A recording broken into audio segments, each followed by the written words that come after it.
రేపే సోమవారం. రేపు సోమవారం అలానే 2024వ సంవత్సరంలో చివరి సోమవతి అమావాస్య.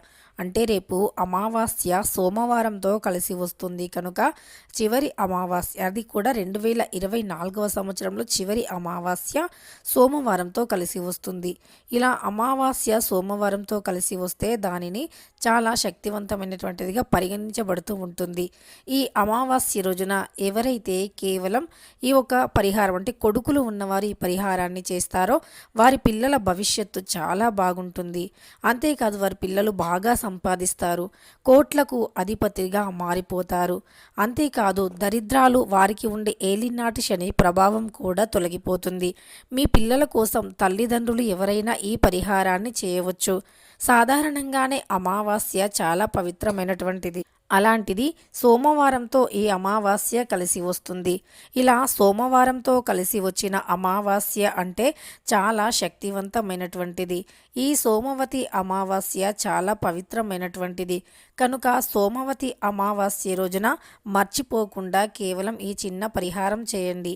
ఈ పరిహారం చేయటం వల్ల దరిద్రం పూర్తిగా తొలగిపోతుంది. అంతేకాదు మీ పిల్లలపై ఉండేటటువంటి నెగిటివ్ శక్తులు కూడా తొలగిపోతాయి. మీ పిల్లల జీవితం చాలా అద్భుతంగా మారుతుంది. ఇలా మీ పిల్లల యొక్క జీవితం అనేది అద్భుతంగా మారాలి అన్నా లేదా ఈ అమావాస్య చాలా పవిత్రమైనటువంటిది. సోమవారంతో కలిసి వచ్చిన అమావాస్య అంటే లక్ష్మీదేవికి, పరమేశ్వరునికి చాలా ఇష్టం కనుక ఈ యొక్క సోమవతి అమావాస్య రోజున మర్చిపోకుండా కొడుకులు ఉన్నవారు ఈ పరిహారం చేయండి. అంతేకాదు ఈ పరిహారం అనేది చాలా సులువుగా కూడా ఉంటుంది. అందరూ కూడా చాలా సులువుగా చేసుకునేటటువంటి పరిహారం, కానీ ఫలితం మాత్రం చాలా గొప్పగా ఉంటుంది. సోమవారం అంటేనే మన హిందూ ధర్మాల ప్రకారం ఒక్కొక్క వారానికి ఒక్కొక్క ప్రత్యేకత ఉంటుంది. అలానే సోమవారానికి చాలా ప్రత్యేకత ఉంటుంది. సోమవారం రోజున మనం పరమశివునికి పూజలు చేస్తూ ఉంటాము. సోమవారం పరమేశ్వరునికి అంకితం ఇవ్వబడినది. సోమవారం రోజున చేసేటటువంటి కొన్ని ప్రతి ఎక్కువ శుభకార్యాలు కూడా మనం సోమవారం రోజుల్లోనే చేస్తూ ఉంటాము. ఎందుకంటే ఆ రోజు చాలా పవిత్రమైనటువంటిదిగా పరిగణింపబడుతుంది కనుక ఈ సోమవారంతో అమావాస్య కలిసి వచ్చింది. సోమవతి అమావాస్య అంటే పితృదేవతలకి కూడా చాలా ఇష్టం. దేవాను దేవతలతో పాటు పితృదేవతలకు కూడా సోమవారం అంటే చాలా ఇష్టం. ఈ సోమవారం రోజుల్లో ఎవరైతే ఈ చిన్న పరిహారం చేస్తారో వారికి తప్పకుండా దరిద్ర బాధలు తొలగిపోతాయి, అదృష్టం కలిసి వస్తుంది. సోమవారం రోజున చేసే ఈ పరిహారాలు అనేవి మన దరిద్ర బాధల నుండి విముక్తిని కలిగింపజేస్తూ ఉంటుంది. కనుక సోమవారం రోజున ఈ పరిహారాన్ని ఎవరైతే చేస్తారో వారి జీవితం అనేది ఖచ్చితంగా అద్భుతంగా మారిపోతుంది. వారి దరిద్రం అనేది తప్పకుండా తొలగిపోతుంది. దరిద్ర బాధలు అన్నీ కూడా తొలగిపోయి అదృష్టం కలిసి వస్తుంది. అలానే తల్లిదండ్రులు ఎవరైనా సరే పిల్లల యొక్క బాగోగుని కోరుకుంటూ ఉంటారు. పిల్లలు బాగుంటేనే, పిల్లలు తమ కళ్ళ ముందు ఎదుగుతూ ఉంటే, ఆరోగ్యంగా ఉంటే చూసి సంతోషిస్తారు. పిల్లలకి ఏ చిన్న హాని జరిగినా సరే అస్సలు తట్టుకోలేరు కూడా. పిల్లలు ఎల్లవేళలా బాగుండాలి అని ఎన్నో పూజలు, వ్రతాలు, నోములు నోస్తూ ఉంటారు. ఏ పూజ చేసినా పిల్లలు బాగుండాలి, వారి భవిష్యత్తు బాగుండాలి, వారి కాళ్ళపైన వారు నిలబడాలి. చెడు దారుల్లో వెళ్ళేవారు కూడా ఆ దారుల నుండి బయటికి వచ్చి వారు అందరిలాగా మంచి జీవనాన్ని గడపాలి అని ప్రతి తల్లి తండ్రి కోరుకుంటారు. వారు ఎంత కష్టపడినా వారి యొక్క తల్లిదండ్రులు ఎంత కష్టపడినా పూర్తిగా పిల్లల కోసమే, వారు ఏది చేసినా పిల్లల కోసమే అని భావిస్తూ మరీ చేస్తూ ఉంటారు.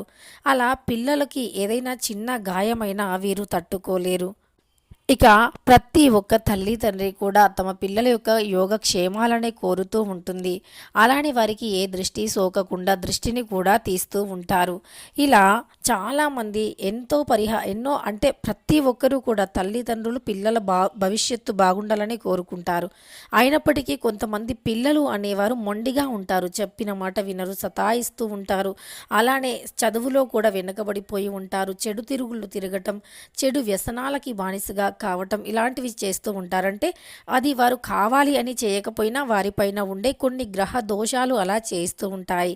ఎప్పుడైతే కొన్ని గ్రహాలు అనేవి వారికి అనుకూలించవో లేదా ఎప్పుడైతే వారిని నెగిటివ్ శక్తులు దరిద్ర శక్తులు ఎప్పుడైతే వారిని ఆవహిస్తూ ఉంటాయో అప్పుడు వారు వారికే తెలియకుండా అలా చేస్తూ ఉంటారు. అంటే అది పూర్తిగా గ్రహాల యొక్క అనుకూలత లేకపోవటం, చెడు గాలులు అనేవి సోకటం. మరి వాటి నుండి విముక్తిని పొందాలి అంటే అమావాస్య రోజుల్లో కొన్ని పరిహారాలు చేయాలి అనేటటువంటిది మనకు తెలిసినదే. అమావాస్య రోజుల్లో చేసే కొన్ని పరిహారాలు అనేవి మన దరిద్రాన్ని తొలగిస్తాయి అని కూడా మనకు తెలిసినదే కదా. ఇలా అమావాస్య రోజుల్లో చేసే ఈ పరిహారం అనేది ఖచ్చితంగా దరిద్ర బాధలను తొలగిస్తుంది, చెడు శక్తుల నుండి విముక్తిని కలిగింపజేస్తూ ఉంటుంది. దరిద్ర బాధలు, చెడు శక్తులు, దుష్టశక్తి ప్రభావాలు పూర్తిగా వాటన్నింటినీ కూడా తొలగించి అదృష్టాన్ని కలిగింపజేస్తుంది. అయితే ఇలా సోమవారంతో కలిసి వచ్చిన అమావాస్యకి ఇంకా ఎక్కువ శక్తులు ఉంటాయి. సోమవతి అమావాస్య కనుక ఈ రోజున పితృదేవతలను తప్పకుండా పూజించాలి.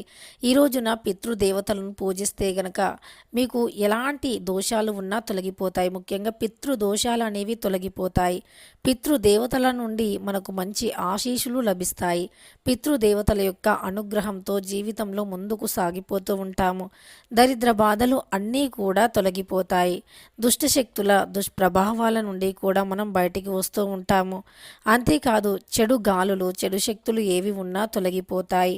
మనకు జీవితంలో ఏది కావాలి అన్నా అది మన దగ్గరికి వచ్చి తీరుతుంది. దానితో పాటు పితృదేవతల అనుగ్రహం ఉంటే అనారోగ్య సమస్యలు ఉండవు. ఇంట్లో అన్యోన్యత పెరుగుతుంది. కుటుంబంలో సంతోషం నెలకొంటుంది. డబ్బు చేతిలో నిలుస్తుంది. సంపాదించడానికి మార్గాలు తెరుచుకుంటాయి. ఇలా ఒకటేమిటి, ఏ పని చేసినా విజయవంతం అవుతుంది. కనుక ఈ యొక్క శక్తివంతమైనటువంటి అమావాస్య రోజున పితృదేవతలను పూజించాలి.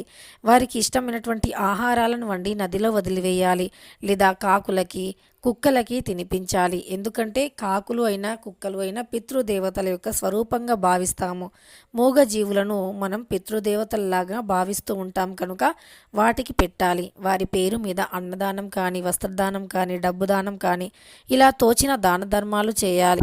అలానే ఇలా సోమవారంతో అమావాస్య కలిసి వచ్చింది కనుక ఏ పూజ చేసినా కూడా మంచి ఫలితం ఉంటుంది. సోమవారంతో కలిసి వచ్చిన అమావాస్య రోజున మర్చిపోకుండా బెల్లంతో మీరు ఒక పరిహారం చేస్తే కోట్ల అప్పుల సమస్య అయినా తీరిపోతుంది. ఆ పరిహారం ఏమిటి అంటే గనక ముందుగా కొద్దిగా బెల్లాన్ని తీసుకోవాలి. బెల్లం తీసుకున్న తర్వాత ఆ బెల్లంలో ఆ బెల్లాన్ని పరమేశ్వరుని ముందు పెట్టాలి. అలా పరమేశ్వరుని ముందు బెల్లం పెట్టిన తర్వాత ఆ బెల్లానికి అలా పెట్టేసి మన కోరికను చెప్పుకోవాలి. కోట్ల అప్పుల సమస్య కూడా తొలగిపోవాలి అని చెప్పి మనం ఆ మనస్సులో ఉండే కోరికను చెప్పుకోవాలి. ఆ తర్వాత మన కోరిక నెరవేరిన తర్వాత ఆ కోరిక నెరవేరాలి అని మనస్సులో చెప్పుకొని ఆ బెల్లాన్ని తీసి తులసి కోట మొదట్లో పెట్టాలి. ఇలా రేపు సోమవారంతో కలిసి వచ్చిన అమావాస్య రోజు ఎవరైనా సరే బెల్లంతో ఇలా చేయవచ్చు. ఇలా బెల్లంతో చేస్తే తప్పకుండా సమస్యలు తొలగిపోతాయి. మన దరిద్ర బాధలు పూర్తిగా తొలగిపోయి దరిద్రాల నుండి విముక్తి అనేది లభిస్తుంది. కోరినంత ఐశ్వర్యం వచ్చి పడుతుంది. తెలుసుకున్నారు కదా, రేపు ఎంతో పవిత్రమైనటువంటి సోమవారం రోజున ఇలా చేయాలి. మరి కొడుకులు ఉన్నవారు ఏ పరిహారం చేయాలి అంటే గనక కొడుకులు ఉన్నవారు మర్చిపోకుండా ఈ పరిహారాన్ని చేయాలి. ఆ పరిహారం ఏమిటి అంటే గనక ముందుగా కొడుకులు ఉన్నవారు ఎవరైతే ఇంట్లో కొడుకులు కానీ కూతుర్లు కానీ ఎవరైనా సరే ఉంటే వారి యొక్క పిల్లలు సంతానం అంటే కొడుకులు ఆడపిల్ల అయినా మగపిల్ల అయినా ఇద్దరు సమానమే. కాకపోతే కొడుకులు ఎల్లవేళలా కూడా ఇంటి దగ్గరే ఉంటారు. వంశాభివృద్ధి చేసేవారు కొడుకులు. వారి కళ్ళ ముందే ఉండి వారిని తల్లి తండ్రిని ఎల్లవేళలా కంటికి రెప్పలా కాపాడుకుంటారు అని వారిపై కాస్త అభిమానం అధికంగా ఉంటుంది, ప్రేమ అధికంగా ఉంటుంది. వారు ఎల్లవేళలా కూడా వారి యొక్క వంశాన్ని అభివృద్ధి చేస్తారు. వారి ఇంటి దగ్గరే ఉంటారు కనుక కొడుకులు పట్ల ఎక్కువ శ్రద్ధను తీసుకుంటూ ఉంటారు. అలాగని కూతుర్లు ఇంటి మహాలక్ష్ములు కానీ వారి స్థానం వారికి ఉంటుంది, వీరి స్థానం వీరికి ఉంటుంది. ఇక ఖచ్చితంగా కొడుకులైనా కూతుర్లైనా ఎవరు ఉన్నా సరే ఈ పరిహారం చేయవచ్చు. ఇక దీనికోసమని ముందుగా ఒక గాజు గ్లాసుని కానీ గాజు బౌల్ని కానీ తీసుకొని అందులో పసుపుని వేయండి. అలా పసుపుని వేసిన తర్వాత అందులో కొన్ని నీటిని పోయండి. పసుపుని వేసి బౌల్లో నీటిని పోసి దానిని బాగా మిక్స్ చేయగానే అది పసుపు నీటిగా మారిపోతుంది. తరువాత ఆ పసుపు నీటిని తీసుకొని ఆ యొక్క పసుపు నీటిని తీసుకొని అందులో ఎర్రటి మందారం పువ్వును వేయండి. మందారం పువ్వు, పసుపు నీళ్ళు చాలా ఈజీగా తక్షణం దృష్టి దోషాన్ని తొలగిస్తాయి. అంతటి శక్తిని కలిగి ఉంటాయి. పసుపు అనేది నెగిటివిటీని చాలా సులువుగా తొలగిస్తుంది కనుక పసుపు నీటిలో మందారం పువ్వును వేసి వాటితో మీ ఇంట్లో ఉండే పిల్లలకు దృష్టిని తీయండి. చిన్న పిల్లలైనా పెద్ద పిల్లలైనా ఇంటి యజమానులైనా ఎవరికైనా సరే తూర్పు వైపుకు నిలబడమని చెప్పి దృష్టిని తీయండి. ఇలా తీస్తే గనక ఖచ్చితంగా సమస్యలు తొలగిపోతాయి. ఎడమవైపు కుడివైపు, ఎడమవైపు 3 సార్లు, కుడివైపు 3 సార్లు తిప్పి దృష్టిని తీసి ఆ నీటిని ఎవరు తొక్కని ప్రదేశంలో పొయ్యాలి. ఇలా చేస్తే తప్పకుండా మంచి ఫలితం కలుగుతుంది. దరిద్ర బాధలు పూర్తిగా తొలగిపోయి అదృష్టం కలిసి వస్తుంది. ఐశ్వర్యం అనేది రెట్టింపు అవుతుంది. ఖచ్చితంగా ఈ పరిహారం చాలా బాగా ఉపయోగపడుతుంది. ఈ పరిహారాన్ని పిల్లలు ఉన్నవారు చేస్తే గనక చాలా మంచి ఫలితం వస్తుంది. వారిపై ఉన్న దృష్టి దోషం తొలగిపోతుంది. సంపాదించే మార్గాలు తెరుచుకుంటాయి.